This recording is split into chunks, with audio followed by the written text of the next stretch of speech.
विद्युत रासायनिक श्रेणी, इसको अंग्रेजी में इलेक्ट्रोकेमिकल सीरीज कहते हैं। इसे संक्षेप में ECS भी कहते हैं।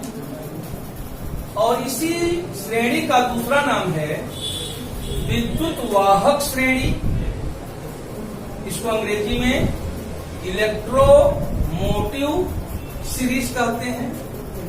इसे संक्षेप में EMS कहते हैं। और इसी का तीसरा नाम है सक्रियता श्रेणी, इसको अंग्रेजी में एक्टिविटी सीरीज कहते हैं। और इसे संक्षेप में AS कहते हैं। तो ये विद्युत रासायनिक श्रेणी है क्या,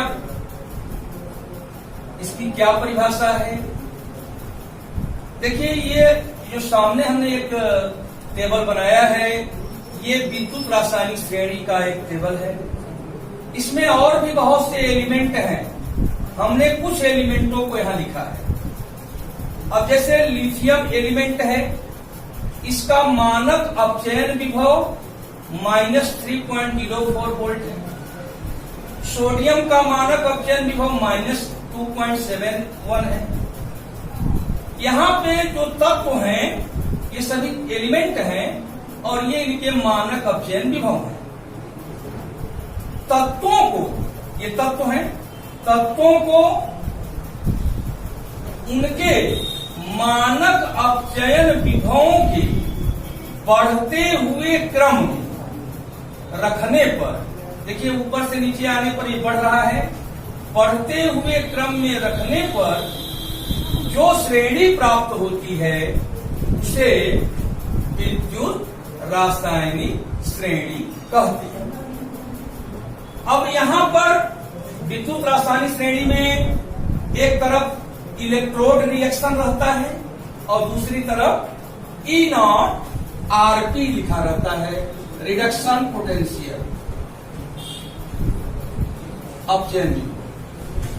अब यहां पर लिथियम आयन का लिथियम में अपचयन हो रहा है, तो इसमें लिथियम जो है ये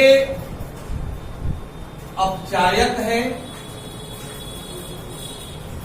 और इसमें जो लिथियम आयन है ये ऑक्सीकारक है। ऑक्सीकारक को अंग्रेजी में ऑक्सीडाइजिंग एजेंट और अपचायक को अंग्रेजी में रिड्यूसिंग एजेंट कहते हैं। ऑक्सीकारक को ऑक्सीडेंट भी कहते हैं, अपचायक को रिडक्टेंट कहते हैं।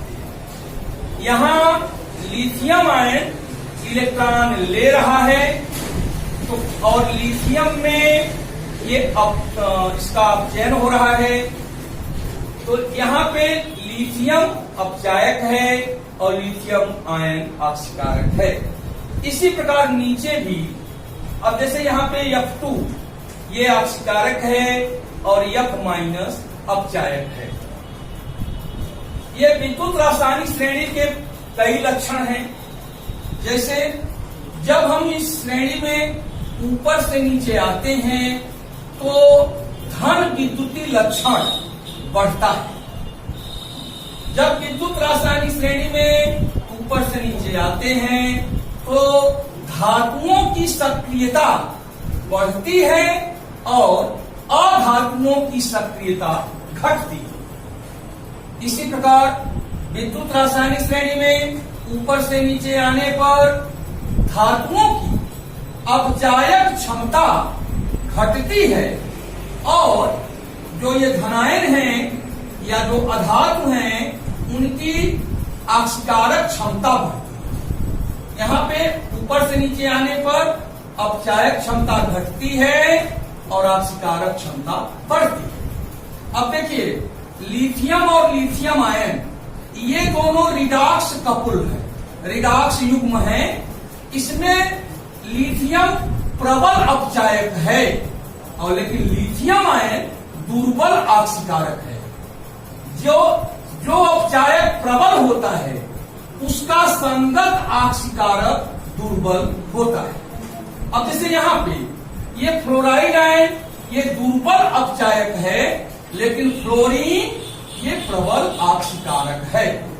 यदि यह प्रबल है तो ये दुर्बल होगा, यदि यह दुर्बल है तो ये प्रबल होगा। इसमें देखिए बीच में ये हाइड्रोजन आया है, हाइड्रोजन के ऊपर जो धातुएं हैं वो हाइड्रोजन के अम्ल में से हाइड्रोजन को हटा देती, और जो हाइड्रोजन के नीचे वाली धातुएं हैं वो हाइड्रोजन के अम्ल से हाइड्रा अम्ल से हाइड्रोजन को नहीं हटाती। जो धातुएं ऊपर रहती हैं वो ऊपर वाली धातु नीचे वाली धातु को उसके लवण से विस्थापित कर देती है।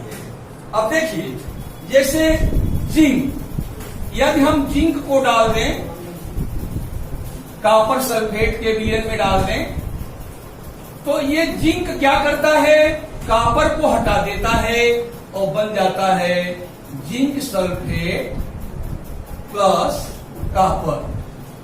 अब यहां पे जिंक जो है विद्युत रासायनिक श्रेणी में कॉपर के ऊपर है, तो जो ऊपर रहता है वो अधिक सक्रिय होता है और जो नीचे रहता है वो कम सक्रिय धातु है। तो यहाँ पे जिंक अधिक सक्रिय धातु है, इसलिए जिंक कॉपर को विस्थापित कर दिया, यहाँ कॉपर हट गया, यहाँ जिंक आ गया। अब जैसे कॉपर के नीचे आगे जाए सिल्वर आएगा, गोल्ड आएगा, ये सब आएगा। लेकिन यदि हम कॉपर को डालें जिंक सल्फेट में तो क्या होगा, ध्यान दीजिए। कॉपर जो है जिंक के नीचे है, यानी कॉपर की सक्रियता कम है और जिंक की सक्रियता अधिक है। इसका मतलब कॉपर जिंक को नहीं हटा पाएगा, तो हम यहां लिखेंगे नो रिएक्शन, यानी यहां पे कोई भी अभिक्रिया नहीं होगी।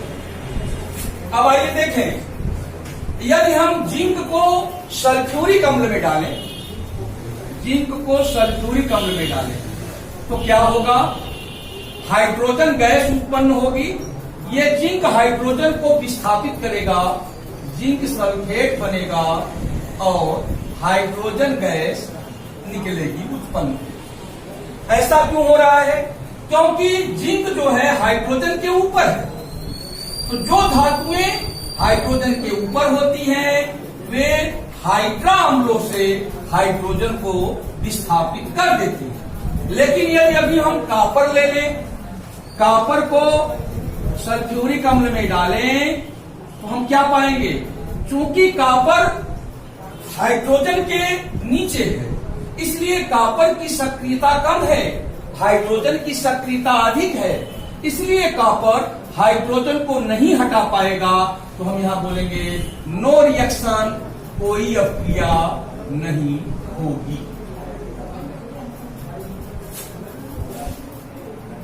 तो ये था कुछ विद्युत रासायनिक श्रेणी के बारे में महत्वपूर्ण तथ्य। इसमें हमने बताया कि विद्युत रासायनिक श्रेणी क्या है, विद्युत रासायनिक श्रेणी के लक्षण क्या हैं और विद्युत रासायनिक श्रेणी के अनुप्रयोग क्या हैं, तीनों बातों की चर्चा हमने यहाँ पे किया। एक बार हम विद्युत रासायनिक श्रेणी को पुनः परिभाषित करते हैं। ये तत्व हैं, तत्वों को उनके मानक अपचयन विभवों के बढ़ते हुए क्रम में रखने पर जो श्रेणी प्राप्त होती है उसे विद्युत रासायनिक श्रेणी कहते हैं, या उसे विद्युत वाहक श्रेणी कहते हैं, या उसे सक्रियता श्रेणी कहते हैं। विद्युत रासायनिक श्रेणी में एक बाईं तरफ इलेक्ट्रोड अपक्रियाएं लिखी जाती हैं और दाएं तरफ मानक अपचयन विभव लिखा जाता है। जब यहां पर इलेक्ट्रोड अपक्रियाएं अपचयन वाली लिखी जाएंगी तो यहां अपचयन विभव मानक अपचयन विभव लिखा जाएगा। यदि इलेक्ट्रोड अपक्रियाएं ऑक्सीकरण वाली लिखी जाएंगी तो यहां पे मानक ऑक्सीकरण विभव लिखा जाएगा। जैसे लिथियम का मानक अपचयन विभव -3.04 वोल्ट है, तो लिथियम का मानक ऑक्सीकरण विभव इतना ही होगा, लेकिन उसका चिन्ह प्लस होगा, क्योंकि E0 Rp is equal to -E0 OP, यानी ऑक्सीडेशन पोटेंशियल और रिडक्शन पोटेंशियल दोनों के संख्यात्मक मान बराबर होते हैं, लेकिन इनके चिन्ह विपरीत होते हैं। जैसे यहां पे जिंक आयन का जिंक में रिडक्शन हो रहा है, यानी E0 zinc ion oblique Zn, यहां जिंक आयन का जिंक में अपचयन हो रहा है, तो यहां पर इसका इलेक्ट्रोड विभव दिया है -0.76 वोल्ट।